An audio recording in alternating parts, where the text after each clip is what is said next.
Hi, my name is Vicki Vardaman, and I'm the Executive Director of the Art Association of Randolph County.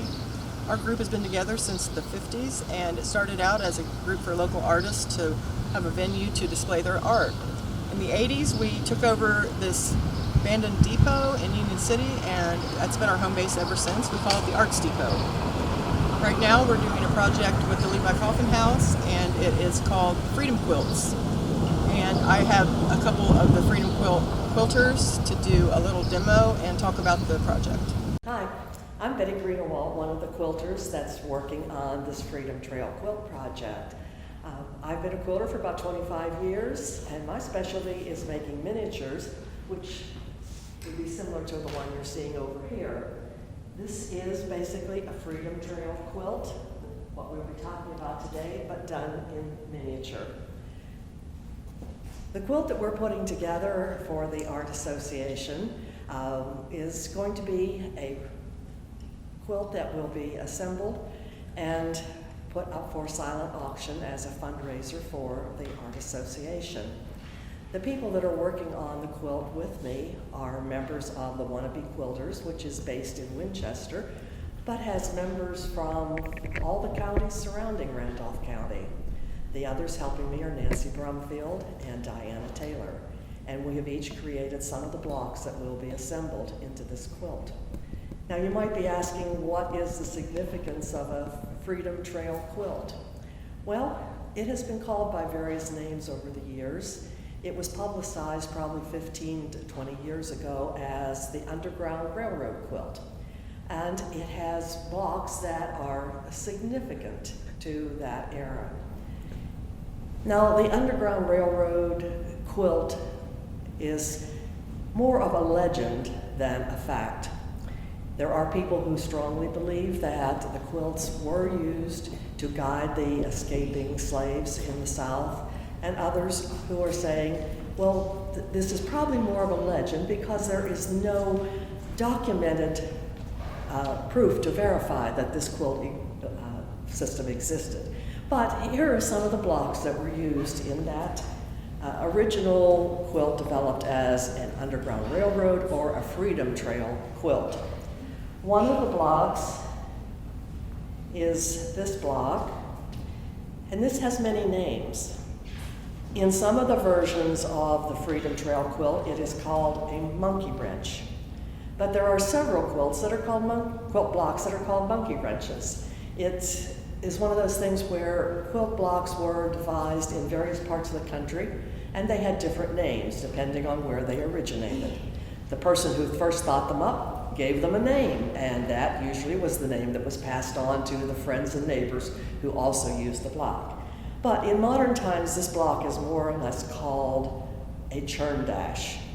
This one is a double. There are two churn dash in the block.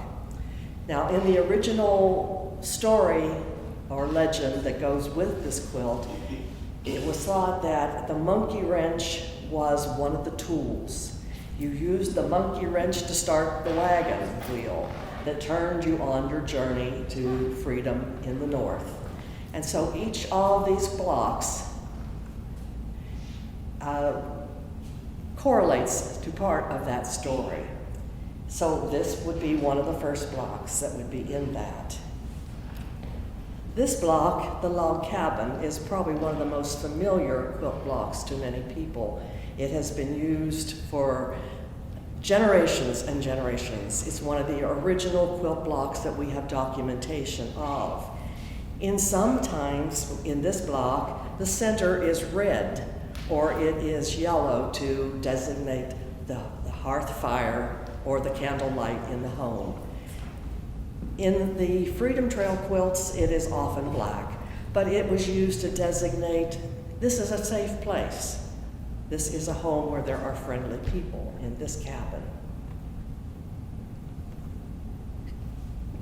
Another block that was frequently used in the Freedom Trail quilts was a star, and it was to designate the North Star. Now, there is no particular block that is called North Star. There are many, many variations. This is a double star, a star within a star, but it was called the North Star because that was to point the direction that you were to go, to get to the north for freedom. So that explains the significance of this one being used. On the front here, there is a sailboat. That was significant to mean either there was water that needed to be crossed and there would be a boat ready for you, or to get to Canada, you needed to cross water in most places. So a sailboat was significant as part of the legend of the Freedom Trail quilt. Okay. Some of the other blocks that have been available are shown behind me and on the rest of this table. We just invite you to participate in the Freedom Trail quilt and to create a quilt of your own if you like to do that kind of work. If not, in October, the quilts will be available for you to see and enjoy. Thank you. Hello, I'm Nancy Brumfield. I'll talk about this quilt. This one's called Jacob's Ladder, or it has many different names as well. This is significant for the Freedom Quilt because the slaves often sang the song Jacob's Ladder. We are climbing Jacob's Ladder. And for most people, they thought they were thinking about Jesus and going to heaven, but they were actually, may have been thinking that, but they were also thinking about escaping to freedom too. So this was another traditional block with significance.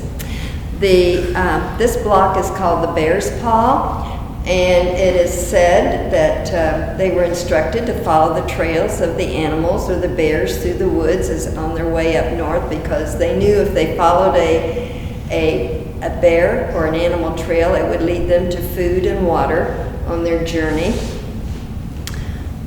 Often when they traveled in a wagon for undercover, the bow tie quilt was significant in that they should dress up and pretend to be maybe part of the family of the person that was transporting them in the wagon.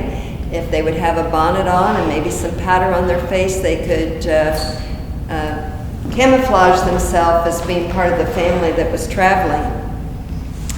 The basket quilt on the front of the cabinet here was a symbol of having provisions ready to take with them on their journey as they went through the forest.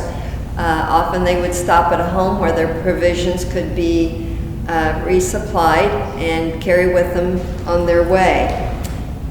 Some other blocks in this, the flying geese. It is said that often the slaves escaped in the spring, and of course geese fly north in the spring. So they were following their path north because going all the way to Canada ensured that their freedom. So following the geese as they flew north was very helpful. This one is called Birds in the Air, and the birds in the air also, the points were generally pointing north, which was again helping them in their direction as they made their journey either on foot or in wagons. This one's called the Carpenter's Star, and the carpenter to them represented Jesus. He was the master carpenter in their life, and so this was quite significant as they on their freedom and their dream of becoming free. This one is called Shoe Fly, right? And the shoe fly had significance of being any person who was going to help them. So there were people that were sympathetic. Many of the Quakers had Underground Railroad stops on their journey, and they knew that that would be a safe home, that they would be an enabler and would hide them. I was raised as a Quaker and taught 4th grade at Northside Elementary in Union City for many years, teaching Indiana history, and we took our students to the Levi Coffin House, which was a station in the Underground Railroad. And it got its name because as slave hunters would go to capture their slaves, it seemed that they would just disappear automatically, and they had no explanation for what happened to them. And they said it just seemed like there was an underground railroad. Well, they were hidden in secret portions of homes behind fake doors and many different places. So, and it is said that many a slave catcher could not capture the slaves. When they went to the house, they had to have a legal document that allowed them to enter, and they were not able to enter, and by the time they came back with the legal document, the people who had the Underground Railroad stations would have them already hidden well or moved on to the next station where they could seek refuge on their way. Harriet Tubman helped many slaves escape in the Underground Railroad system. It is said that she made over 100 trips and never had any slave caught by any of the slave catchers. So these quilt blocks all have significance to the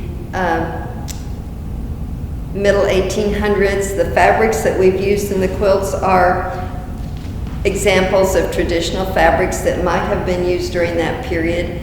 And this quilt will be a wonderful item for the silent auction for the Art Association when it's all pieced together. We have pieced individual blocks, and then it will be assembled into one large quilt. And we hope you all come to see the exhibit this fall. Thank you.